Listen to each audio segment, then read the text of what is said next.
On a tous déjà vu des jeux pour calculer notre âge. Mais est-ce que vous saviez que nous sommes réellement capables de mesurer l'âge biologique de notre cerveau ? C'est une étude qui a recueilli les données de santé sur la population de Leipzig, en Allemagne, afin d'observer les lésions présentes dans le cerveau grâce à de l'imagerie et à l'intelligence artificielle. On a fait passer des IRM à 2637 personnes. Mais ensuite, on a exclu les antécédents d'AVC, d'épilepsie ou les IRM de mauvaise qualité, laissant ainsi 2016 personnes pour une analyse plus poussée. On a réalisé l'IRM en utilisant 3 séquences différentes afin d'observer différentes structures. La première séquence permet de visualiser le liquide cérébrospinal, ainsi que les substances blanches et grises. Avec la seconde, on observe les lésions de la substance blanche dont on sait qu'elle s'accumule avec l'âge.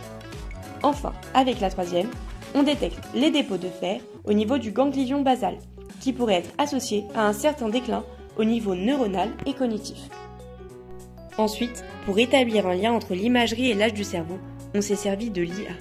De même qu'un stimuli entraîne une signalisation entre les neurones jusqu'à créer une réponse et donc une certaine image, ici, on associe une donnée d'imagerie et un effet sur l'âge biologique.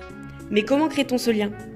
D'abord, on a créé des modèles de torus, c'est une forme géométrique, sur lesquels on a simulé des lésions, avec pour objectif savoir les caractéristiques prises en compte dans l'estimation de l'âge biologique.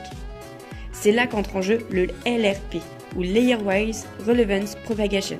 C'est un algorithme qui va fournir des heatmaps, associant des différentes couleurs à des scores de pertinence selon les régions. C'est-à-dire qu'il va balayer les données de l'IA et va déterminer pour chaque région si les informations associées sont utiles pour prédire l'âge ou non du cerveau. Cette méthode nous permet d'observer des différences anatomiques et physiologiques sur les cerveaux. On sait déjà que les personnes âgées ont un cerveau de taille plus petite, ainsi que des ventricules plus larges.